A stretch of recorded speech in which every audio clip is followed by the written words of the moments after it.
You know, when people say that marriage is a journey, they usually mean it involves shared experiences, UPS downs, and a lot of compromise. But my marriage? Let's just say it turned out to be an unexpected adventure. One that left me questioning everything I thought I knew about myself.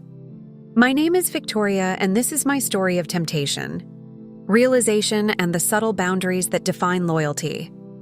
It all started innocently enough. I met Michael at a charity event I attended with my husband. Michael was charming, confident, and had this way of making everyone around him feel seen. He worked in finance, had an impressive background, and was by all measures someone you couldn't help but notice. Throughout the night, I found myself exchanging glances with him. It was nothing flirtatious, or at least that's what I told myself. I just found him interesting. He laughed at all my jokes, nodded at everything I said, and seemed genuinely engaged in our conversation. And honestly, it felt good to be seen like that. Sometimes we get so comfortable in marriage that we forget what it feels like to be noticed by someone new. As the night ended, I thought that was the last I'd see of him. But fate, it seems, had other plans. A few weeks later, while I was out shopping, I ran into him at a cafe. I had just ordered my coffee when I heard a familiar voice say, "Victoria." I turned around and there he was, smiling that same charming smile that had first caught my attention. We ended up sitting together, catching up and chatting about life.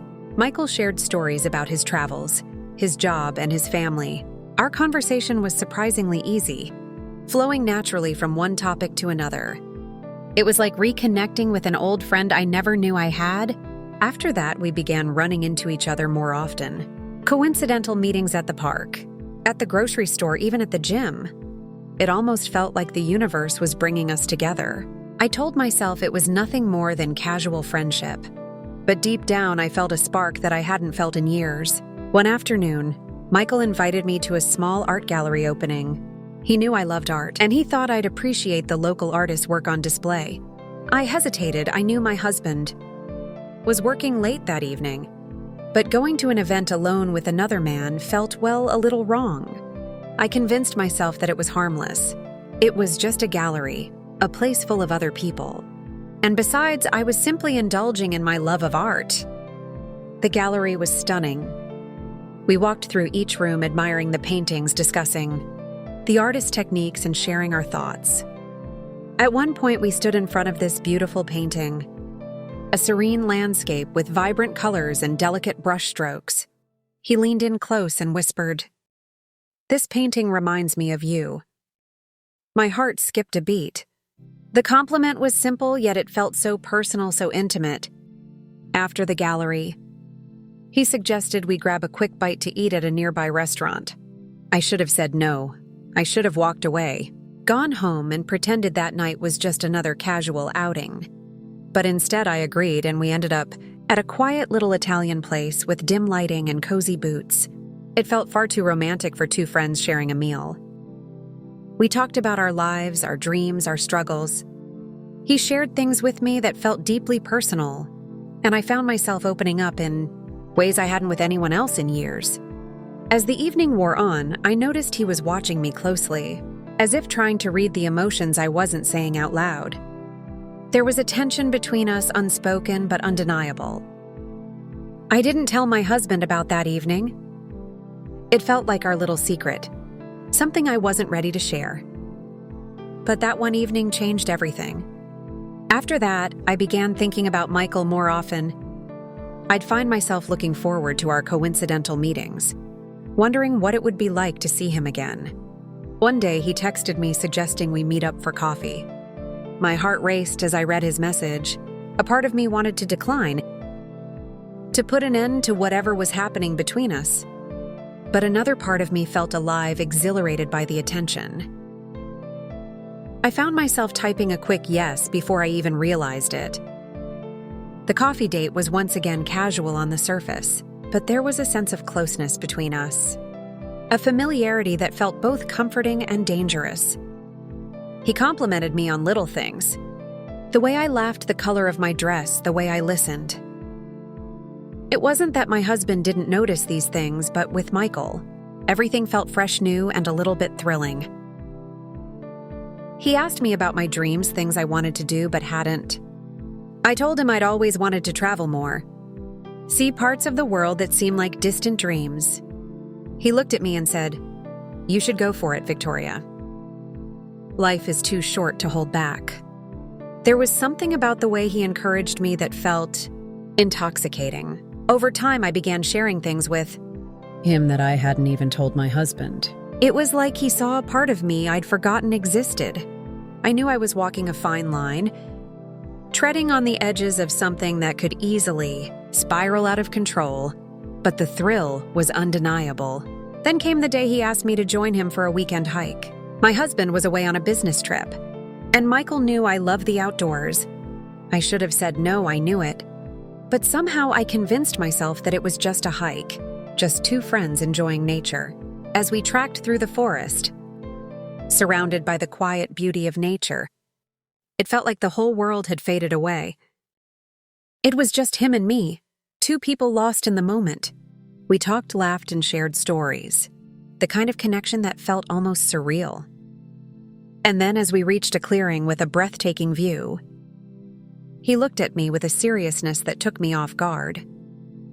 "Victoria," he said softly, "I've never felt this way about anyone before." Those words hung in the air, heavy with meaning. I felt my heart racing, my mind whirling with conflicting emotions. I wanted to say something, anything, but the words wouldn't come. The silence between us was filled with unspoken feelings, desires we both knew couldn't be acted upon. Standing there in that clearing, with Michael's words lingering in the air, I felt a mixture of exhilaration and dread. This was real now. There was no pretending that our connection was casual, or that it wasn't affecting me deeply. I finally managed to break the silence. "Michael," I whispered, "this can't happen. I'm married." He nodded, his expression filled with a mix of understanding and disappointment. "I know, Victoria. I never meant for it to get this far, but there's something about you that I just can't shake. You've brought something back into my life that I didn't realize was missing." I couldn't deny that he'd done the same for me. There was a certain loneliness in my marriage, a routine that had taken over, leaving me feeling like a shadow of the woman I once was. But with Michael, I felt seen, alive, understood in a way I hadn't been in years. Yet I knew that stepping any closer to him would risk unraveling everything. I finally gathered the strength to step back and say, "I can't keep doing this, Michael. I'm sorry." I expected him to plead with me to reconsider, but instead he surprised me with a gentle nod. "I understand, Victoria. I won't push.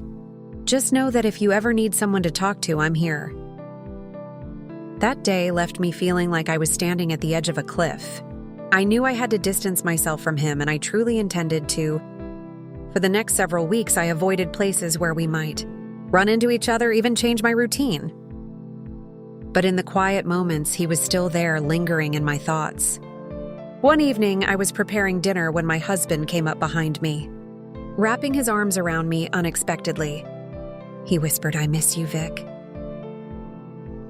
Something about those words hit me hard. Here was my husband, a man who had been with me through thick and thin, offering me the warmth and love I felt I was missing. I realized then that I'd been seeking from Michael.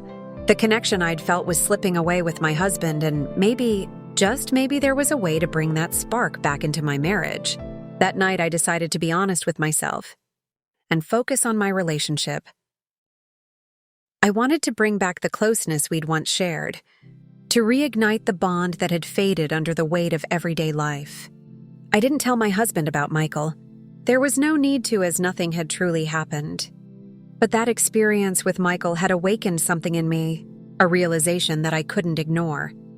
So I started making small changes. I left little notes for my husband, planned date nights, and opened up about my own dreams and feelings. And slowly I began to see a shift in our relationship.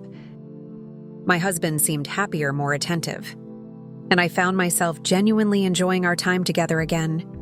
But life has a funny way of testing our resolve. A few months later, I received a text from Michael. He was organizing another gallery event and wanted to know if I'd be there. My heart raced as I read his message. Part of me wanted to see him to feel that rush of excitement again. But a stronger part of me knew I couldn't go back to that place. I took a deep breath and replied, "I think it's best if we go our separate ways. I need to focus on my marriage." Michael didn't argue. Instead, he simply responded, "I understand, Victoria. I wish you nothing but happiness." After that, I never heard from him again. Our connection faded, and over time, I learned to let go of whatever feelings I had for him. Looking back, I realized that Michael was never the answer to my struggles. He was a reflection of the things I felt were missing within myself and my marriage, and by confronting those feelings, I found a way to rebuild what truly mattered. As I stand here today, stronger and more committed to my husband than ever. I'm grateful for that experience. It showed me how important it is to nurture the love we already have, rather than seeking it in fleeting moments with someone else. I could have easily lost everything over a passing temptation, but instead, I chose to face my own vulnerabilities and work toward a better, more fulfilling relationship with the man I vowed to love. And so while this story could have taken a very different turn, it's one that ends with me holding on to the things that matter most. My husband never knew about those near misses. Those private conversations I kept to myself, but he never needed to. Because in the end, he got back the part of me I'd lost. And that's all that really mattered.